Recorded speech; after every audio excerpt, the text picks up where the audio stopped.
Bonjour à toutes et à tous et bienvenue dans ce nouvel épisode de notre podcast Surmonter et réussir son divorce ou sa séparation, le média où nous abordons avec empathie et surtout expertise les grandes questions liées au divorce et à la séparation. Aujourd'hui, je vais me consacrer à un sujet qui concerne plus de 45% des couples qui se séparent. Le risque de transformer votre divorce ou votre séparation en bataille sans fin et le courage qu'il faut pour choisir une autre voie. Je sais pertinemment que parfois vous n'avez pas le choix, mais le conflit attire le conflit. Il donne l'illusion de reprendre le contrôle et il peut aussi devenir un piège. Un piège qui coûte cher en énergie, en santé et bien entendu en années de vie. Alors pourquoi tant de personnes entrent-elles dans leur séparation comme on entre en guerre ? Et surtout, comment éviter de s'y perdre ? Je suis Sandrine Mercy, coach divorce professionnel et certifiée, auteure, conférencière et créatrice des Journées du divorce et de la séparation, un cycle de webinaires gratuits qui a lieu chaque année à la mi-mars. Je souhaite devenir ici votre voix inspirante, authentique et compatissante pour sortir des ennuis, de la douleur, reprendre le contrôle de votre vie et guérir de votre divorce ou de votre séparation.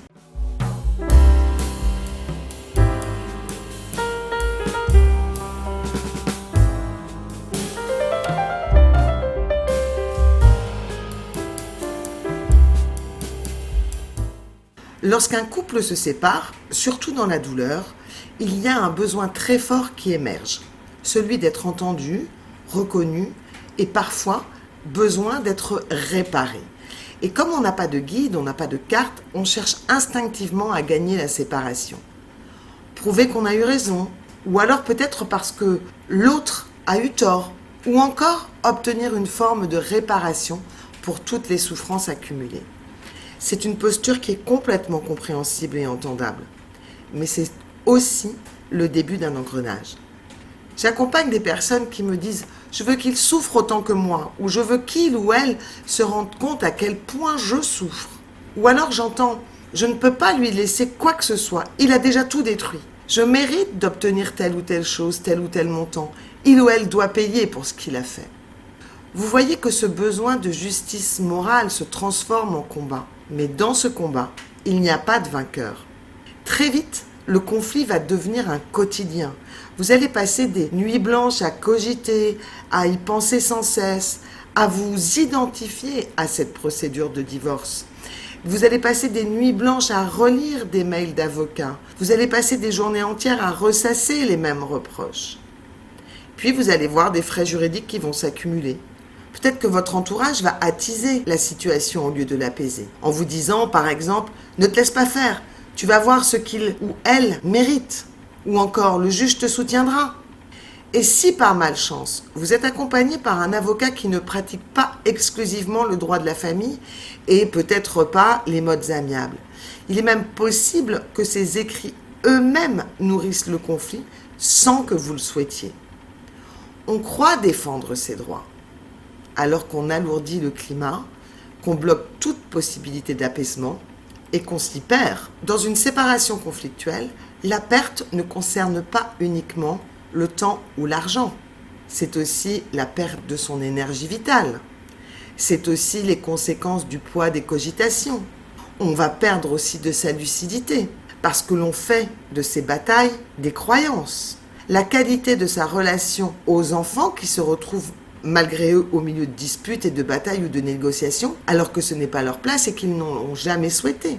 Souvent, la santé mentale est aussi affectée, parce que vous y pensez jour et nuit, parce que le climat conflictuel devient obsessionnel. Et puis peut-être aussi que vous allez avoir des difficultés professionnelles, parce que se concentrer dans ce climat absolument explosif et douloureux est impossible. J'ai vu des personnes s'enliser pendant des années, au point de tout perdre. Les enfants, qui n'ont plus envie de venir les visiter parce que c'est toujours le même interrogatoire sur le coparent pour pouvoir affiner la prochaine bataille, ou parce qu'ils sont pris au milieu d'une situation qui ne leur appartient pas, des problèmes de santé mentale, de perte de travail, pouvant amener jusqu'à l'invalidité. Et surtout, je constate des années de vie gâchées. Et pourtant, au départ, ces personnes ne voulaient pas faire la guerre, elles voulaient juste être comprises. Elles voulaient survivre à la douleur de cette séparation. Elle voulait être respectée. Mais à force de vivre sur le mode défensif, on ne construit rien. Et surtout, on oublie l'essentiel. C'est que un divorce n'est pas une punition. C'est une transition.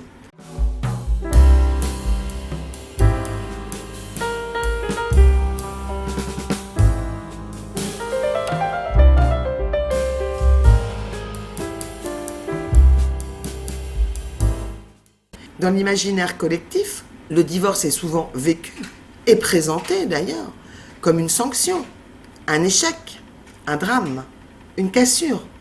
On parle de famille brisée, de vie détruite, de conséquences irréversibles. Et cette perception alourdit considérablement le vécu émotionnel. Beaucoup de personnes que j'accompagne me le disent. J'ai l'impression de payer pour quelque chose que je n'ai pas su faire. Je vis ça comme une punition. Mais le divorce, ça n'est pas un châtiment, c'est la fin d'un couple. C'est la fin de deux personnes qui vivaient côte à côte et qui ne souhaitent plus vivre les prochaines années comme elles vivaient les dernières. C'est donc bien une étape de transition. Comme vous en avez d'ailleurs vécu de nombreux autres dans votre vie. C'est un passage d'un état de vie à un autre. C'est une période de transformation où l'ancien mode de fonctionnement ne marche plus. Et où le nouveau mode de fonctionnement est incertain, flou, incontrôlable peut-être dans les premiers temps. Et c'est justement parce que c'est une transition qu'il faut l'accompagner avec méthode, pas pour le rendre agréable. C'est difficile et c'est douloureux et je ne l'ignore pas, mais pour le rendre traversable, pour le rendre possible. Si vous voulez en apprendre plus sur cette notion de ce qu'est profondément un divorce et de la transition de vie, je vous invite à écouter le podcast « La fin du couple, sortir des idées reçues » ou de consulter un autre épisode de podcast ou le magazine Divorce Séparation, le MAG, « Comment survivre sans mode d'emploi ». Je ferme la parenthèse. Donc, quand on voit le divorce comme une punition, on résiste, on lutte, on se replie dans le ressentiment, dans la culpabilité ou dans la colère. Et toutes ces émotions désagréables entretiennent les croyances. Quand on comprend réellement ce qu'est un divorce, et que dans les premiers temps, effectivement, la difficulté, c'est la perte de l'autre. Mais très vite, votre plus grande difficulté, c'est la perte de votre identité, de qui êtes-vous devenu. Et quand on comprend ce qui se passe et les mécanismes qui se mettent en place, on peut commencer à se repositionner.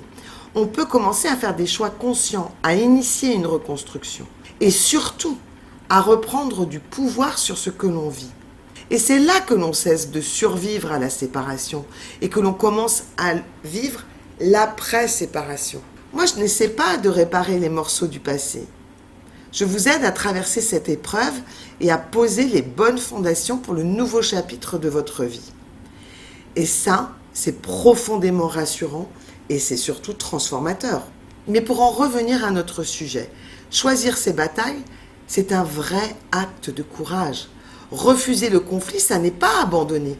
C'est avoir le courage de choisir ses batailles, de poser une boussole, si vous voulez, ou de décider qu'est-ce qui est vraiment important pour moi, qu'est-ce qui est non négociable et qu'est-ce qui, de fait, va pouvoir être négociable. Qu'est-ce que je peux laisser partir sans me trahir ? La clé ici, c'est de revenir à soi.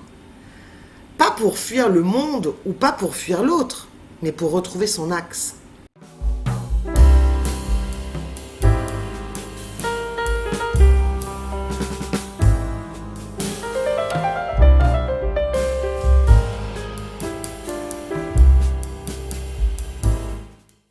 Quand on se reconnecte à soi, on cesse de réagir et on commence à choisir.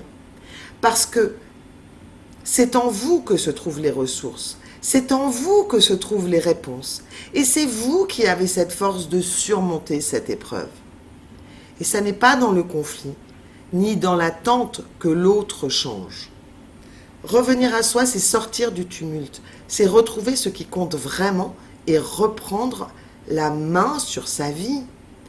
Et en fait, c'est là que tout commence. Sortir du terrain de guerre pour reconstruire un projet de vie, protéger vos enfants, réinventer votre parentalité, redéfinir votre avenir. J'entends très souvent, si dès le début quelqu'un m'avait dit la vérité et expliqué ce qu'est un divorce, si quelqu'un m'avait dit attention, vous êtes à un croisement et ce que vous choisissez aujourd'hui va déterminer les 5 prochaines années de votre vie. Imaginez qu'on vous ait tendu la main.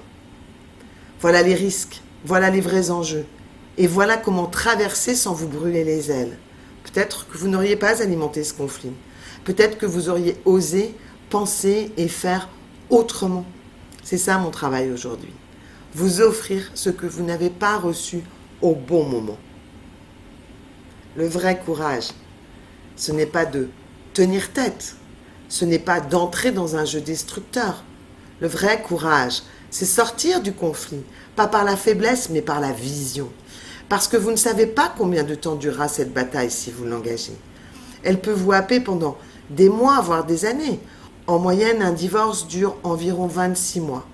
Sauf pour les 45% d'entre vous qui vont rentrer dans le conflit ou qui sont entrés dans le conflit.